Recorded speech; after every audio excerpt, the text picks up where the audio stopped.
तर याच्यामध्ये शिवगंगाजल आहे.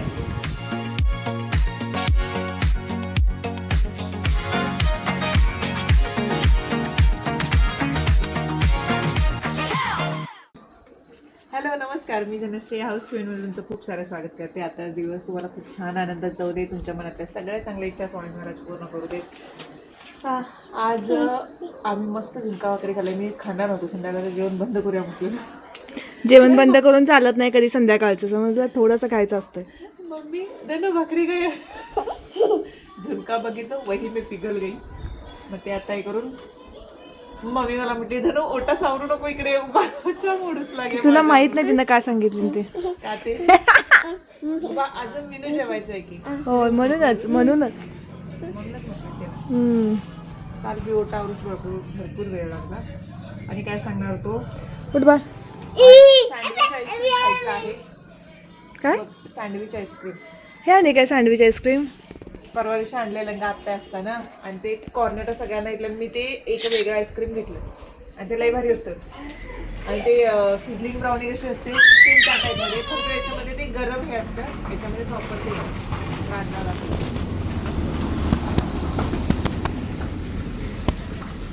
बर. पवार गवार मोडत बसलेलं. आणि ते राजीमाईला हे करू देत नाही. बाई इकडे काय करू नाही ती निवांत आहे.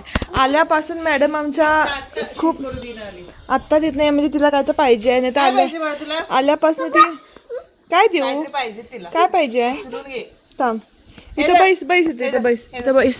या बावच्या मोडी ये आम्ही. हे घे. घे. खायचं नाही ते, मम्मीला भरपूर. एखादी गोष्ट सांगितली आणि मामाने ते आणून नाही दिले असं होतच नाही. मस्त कसा वाटला आईस्क्रीम आरवला? आणि ते तुमच्या एकट्याच नाही, आमच्या सगळ्यांचंच आहे बाय द वे. आरव दोन घेऊ नकोस, त्यातलं एक आरव इकडे दे. Mummy ice cream is here.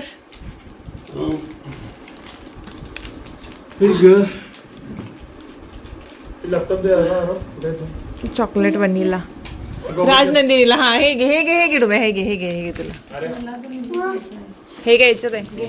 Finally ice cream sandwich आमच्या घरी आलेलं आहे. हे घ्या, दर देतो मामाकडे. घे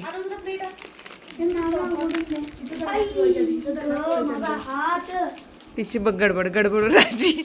हे बघ आईस्क्रीम साठी बघ.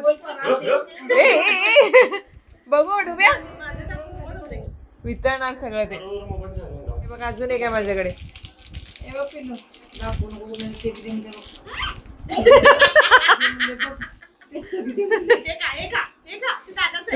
तुझं खा. होय देते आईस्क्रीम. आईस्क्रीम चॉकलेट देत नसते ती, बाकी सगळं देते. हे बघ आरवला आईस्क्रीम छान लागला, त्याच्यामुळे तो आता झोपलाय. मम्मी आहे बाहेर, राजश्री आतमध्ये आहे, राजनंदिनी सुद्धा खेळते आतमध्ये. आणि मला लागलेली आहे भूक. म्हटलं काहीतरी करून खाऊयात. आणि आता संध्याकाळचं जरा ट्राय करते की लवकर खाऊन घ्यायचं, कारण मला थोडंसं वेट माझं वाढलेलं वाटतं, त्यामध्ये थोडं कमी करायचं आहे आता.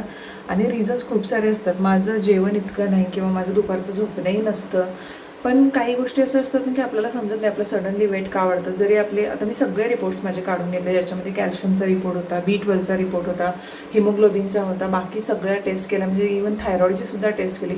सगळ्या टेस्ट नॉर्मल आहेत. पण कधी कधी आपल्याला रिझनच समजत नाही की आपलं वेट कमी खात असताना सुद्धा किंवा बाहेरचं काही खात नसताना वाढतं कसं. माझ्या झोपेच्या वेळासुद्धा आता मी 1 महिन्यामध्ये कवर केले आहेत. म्हणजे जिथे मी 12:30 वाजत होते सगळी कामं मला आवरून, तिथे मी आता 10:30-11पर्यंत म्हणजे झोपते. अजूनही मी 10पर्यंत आणण्याचा प्रयत्न करते की हेल्थ असेल तर सगळ्या गोष्टी, नाही तर काहीच उपयोग नाही सगळ्या गोष्टींचा. त्याच्यामुळे तर मग बघू आता हे कसं कवर होते. बाकीचे काही टेस्ट बाकीचे पण सगळ्या नॉर्मल आहेत. म्हणजे कॅल्शियम तर माझं, विटॅमिन D तरी माझं सुफिशियन्सी लेवलला आहे. त्याच्यानंतर B12सुद्धा अगदी चांगलं आहे, हिमोग्लोबिनसुद्धा चांगलं आहे. आणि तरीसुद्धा मग एकदा कळत नाही आपल्याला रिझन काय असेल. मग ठीक आहे म्हटलं आपण आपले स्लीप पॅटर्न परफेक्ट ठेवूयात आणि थोडंसं हेल्दी आणि वेट कमी करण्यासाठी फक्त डाएटच नाही तर बाकीच्या सगळ्या गोष्टीसुद्धा आपल्याला गरजेच्या आहेत. पण मेन डाएटवरती सुद्धा फोकस केलं पाहिजे, काय आपण खातो. आणि तसं म्हणजे बाहेरचं पण खाणं नसतं, बट स्टील आपण नाही सांगू शकत. आणि आफ्टर प्रेग्नन्सी आपल्यात म्हणजे माझ्या तर 2 मुलं झाल्यानंतर पहिल्या मुलानंतर सोडा तर दुसऱ्या मुलाच्या प्रेग्नन्सीनंतर तर खूप चेंजेस, म्हणजे इवन मला ॲक्ने वर्सन झाले होते आणि एवढे प्रॉब्लेम होता. आरवच्या नंतर सुद्धा, आरव जन्माला आल्यानंतर सुद्धा एक फेस असा होता की भरपूर ॲक्ने आले होते चेहऱ्यावरती. एकेकांना पिगमेंटेशन होतं, एकेकांची जाडी वाढते, एकेकांना खूपच बारीक होतं. म्हणजे आफ्टर डिलेवरी काहीच सांगू शकत नाही आपल्या शरीरात कुठले बदल होतील, काय होतील. आणि ते आपण ॲक्सेप्ट करून जर त्यामध्ये उपाय करायला प्रयत्न केला तर बऱ्यापैकी ते कमी होतात. माझा पर्सनली अनुभव आहे तसा. तर त्यासाठी आणि आत्ता विचार करते की आम्ही बॅडमिंटन खेळायचं आहे. बॅडमिंटनचे हे आणलेलं आहे, सेट आणलेलं आहे. राजेशला म्हणते की आम्हा आरोसोबत खेळते. तो उठल्यानंतर तो पण काहीतरी भूक लागली, काहीतरी खाऊन घ्यायचं म्हणते. आणि दही पनीरची रेसिपी मी शेअर केली होती, तर त्याच्यामध्ये खूप कमेंट होते की तू रेसिपी डिटेलमध्ये टाकत जा. तर म्हटलं ठीक आहे. आणि एक शॉर्ट व्हिडिओ केला होता मेकअप प्रोडक्ट्सचा, तर ते प्रोडक्टसुद्धा तू दाखव असं होतं ज्या बॉक्समधले. तर म्हटलं ठीक आहे, त्यावरती मी शॉर्ट व्हिडिओ. सिम्पली स्वादिष्ट हे तुम्हाला कुकिंग चॅनल माहीत असेल आणि त्यांचे मसालेही माहीत असेल. मी त्यांच्याकडून मसाले मागवलेत. आता हा बॉक्स मला काल रिसीव झाला आहे आणि मसाले मी टेस्ट करून सांगणार आहे. मला जेव्हा मी त्यांच्याशी भेटले होते, भारती यांच्याशी भेटले होते, तेव्हा त्यांचं चॅनल तर मी फॉलो करत होते. रेसिपीज खूप छान सांगतात त्यांनी. तर जे मसाले आहेत ते मी दाखवते, कोणते कोणते मी मसाले मागवलेत ते. एक तर आहे हा गोडा मसाला मागवला, त्यानंतर हळदीचं एक पाकिट आहे, त्यानंतर गरम मसाल्याचं एक पाकिट, त्यानंतर कांदा लसूण मसाला. मला ट्राय करायचं होतं की त्यांच्याकडचा कसा असतो, कारण आमच्याकडची स्पेशालिटी असते कांदा लसूण मसाला. तर तेव्हा भारती मला म्हणायला सुद्धा होतं की तुमच्यासारखा आहे का बघ आम्ही जो करतो तो. तर त्यांची पद्धत वेगळी आहे. आणि आगरी मसाला जो आहे जी त्यांची स्पेशालिटी आहे, तर तो मसाला, कारण प्रत्येक मसाल्याची चव ही वेगवेगळी असते. म्हटलं ट्राय करून बघू, जसं गावाकडे आहे तसं. तर जेव्हा मी ट्राय करेन तेव्हा तुम्हाला नक्कीच सांगेन रिव्ह्यू. बाकी तुम्ही सिम्पली स्वादिष्ट ह्यांचं जे इंस्टाग्राम पेज आहे किंवा बाकीचे डिटेल्स आहेत ते मी तुम्हाला देते. तुम्ही हवं तर तिथूनही ऑर्डर करू शकता. आणि मी स्वतः रिव्ह्यूसुद्धा देईन की मसाले कसे. सकाळ होऊन 4 तास झालेले आहेत, 6 वाजल्यापासून जर म्हटलं तर. आणि आज आहेत इडल्यांचा बेत. राजश्रीनं सांभार केलेला आहे. सांभार काय असेल ते केलेलं आहे. सांबार केलेला आहे. आणि मम्मी आता इडल्या काढते. तर आता इडल्यांचा नाश्ता आज भरपूर महिन्यानंतर. मी कधी खात नाही इडली किंवा आंबवलेले पदार्थ, शक्यतो मला एवढे आवडत नाहीत. पण आज खाऊयात. मला 1 प्लेट इडली मिळेल. अरे डोसे पण आहे. काय भानगड, इडली करता करता डोसे. चलो इडल्या डोसे सगळंच मिळणार आहे. आम्हाला 1 प्लेट मिळेल का.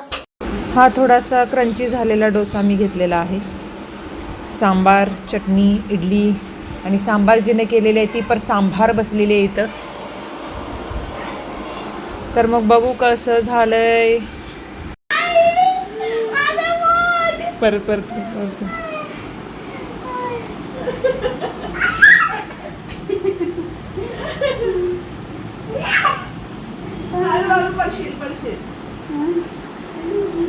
दादा आता परत येऊ नको म्हणणार.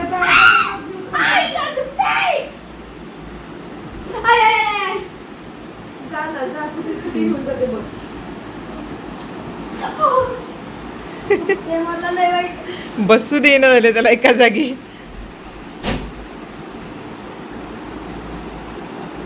जाऊ दे थांबते, नको दरवाजा लावू, घाबरते. अरे घाबरेल ती, नको दरवाजा लावू.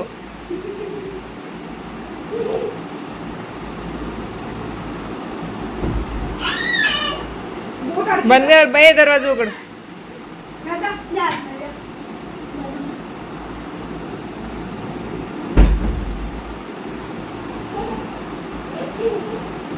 दादा कुठे आहे.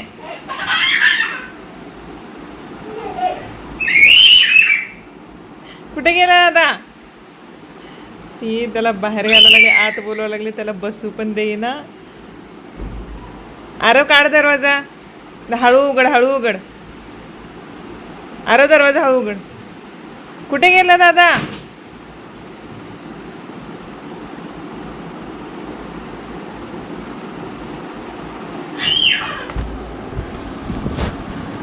कुठे गेला दादा. दादा कुठे गेला. दादा, दादाला उठच, उठच दादाला, दादाला घेऊन ये रे. अरे अरे या आज चल आतमध्ये. बाय बाय, टाटा. काय नाही, एकटीच काहीतरी करत बसेल. त्या बावलीला बुडवून बुडवून काढले, नुसतं घाण करून टाकले. ए इकडे चल, मम्मा गेली गेली फिरायला, गेली कोल्हापूरला. राजश्री, ए राजश्री, ए इकडे ये चल, ये खाऊ देतोय ये लवकर ये. गाडी पडते ती आम्हाला झाली झोप आणि ही अजिबात झोप आहे ना. ये इकडं, सिंगल स्टँड वर येते डबल चला चला चला. मस्तपैकी इलेक्ट्रिसिटी गेलेला आहे, कारण काल पण आता आवाज आला, वादळ वारा सकट पाऊस सुरू होता आणि आता पण तेच बाहेर विजा व्हायला लागला. तो वादळ सुरू आहे, वारं एकदम, आणि बाहेर खुर्च्या वगैरे आहेत ना, तर त्या सगळ्याशा हे होतात आणि आरं येते. मम्मी पाऊस कशाला येते, मम्मी आता काय पाऊस येतोय की. आज चालू आहे आणि गावाकडे येतोच, म्हणजे मे महिन्याच्या एंडिंगला सुरू होतोच. असंच असतं पाऊस गावाकडे, मुंबईत कळत नाही. जाऊया मुंबईला बरं. मी घराचा उंबरठा मागवला होता आणि तो सोमवारी मिळालेला आहे मला, आणि उद्या जाऊन आता मी उंबरठ्याचं पूजन जे आहे ते करणार आहे. तर उंबरठा चांगला पॅक करून दिलेला, आणि कुठून मागवला, काय मागवला, हे सगळे डिटेल्स मी शेअर करेन तुमच्याशी.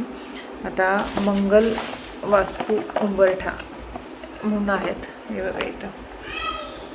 तर त्यांच्याकडून वेगवेगळे उंबरठे असतात डिझाईनचे वगैरे, तर त्यांच्याकडून मागवले. उंबरठा सामुग्री किट आहे हे, ह्याच्यामध्ये आता यात त्यांनी भरपूर काही काही गोष्टी दिल्यात, तर ते उद्या उंबरठा पूजताना लागणार आहेत. याच्यामध्ये शिवगंगा जल आहे, त्यानंतर हे औषधी वनस्पतींची पावडर आहे, हे उंबरठा लेपन आहे, त्यानंतर वास्तुशांतीला लागणारी 7 ठिकाणची माती आहे याच्यामध्ये. म्हणजे हे जे सगळं दिलंय ते उंबरठ्याच्या खाली घालायचं, हे पूर्ण जे दिलंय ते. आणि त्याच्यानंतर हे आहे गोमूत्र, म्हणजे गुलाबजल, त्यानंतर हे जे सगळं राहिले हे जेम्स आहेत हे उंबरठ्यामध्येच घालायचे आहेत, हे पण आहेत ते. त्याच्यानंतर हे आहे दुर्गा यंत्र, सप्तशती यंत्र, हे नंतर त्यांनी वास्तुशांतीच्या वेळी हे वापरायचं मी सांगितलं. त्यानंतर हे आहे तांब्याची पट्टी, म्हणजे वास्तुशांतीसाठी लागते रे तांब्याची पट्टी. आणि ते हे पंचपुष्प हे जे आहे, तर ह्या गोष्टी दिलेल्या आहेत, तर हे सगळं आपण वापरणार आहोत. आणि त्यांनी एक व्हिडिओ सुद्धा दिला की उंबरठा पूजन करताना ह्या गोष्टी कशा वापरायच्या, तर ते सुद्धा आहे आपल्याकडे. थांब एकदा उमरा दाखवू दे. शांती होती म्हणून अण्णांनी सुट्टी पण घेतलेली बिचारी, आणि मे महिन्याच्या फर्स्ट वीकमध्ये येणार होती ती, मे महिन्याच्या सेकंड वीकमध्ये गेली, पण तिला सुट्टी पण नंतर कॅन्सल करता आली, कारण मी म्हटलं की असं असं झालेलं आहे. आणि परवा दिवशी तिने फोन केला होता की थंत याने असं असं आपण दांडेलीला जायचं प्रोग्राम करतो आणि जाऊयाचं, पण माझी सगळी कामं आणि बाकी सगळ्या गोष्टीमुळे म्हटलं की नेक्स्ट टाईमला आपण जाऊयात, तुम्ही जाऊन या. खूप लागली होती की एकत्र जाऊयात चल म्हणून, म्हटलं जाऊयात आपण. मग आता तिला भेटेन मी, आणि तिला सांगितलं की नेक्स्ट मंथमध्ये वास्तुशांती घेतलेली आहे म्हणून.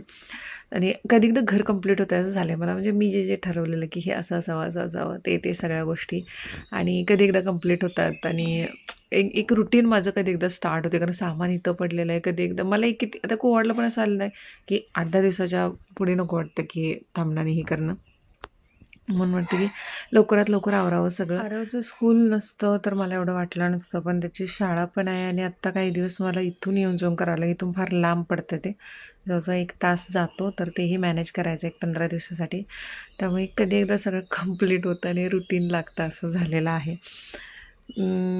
असं वाटतं ना की कधी कधी असं पटकन चुटकी वाजवावी आणि सगळं कंप्लीट व्हावं, पण आपण जबरदस्ती पण करू शकत नाही त्या कामगारांना.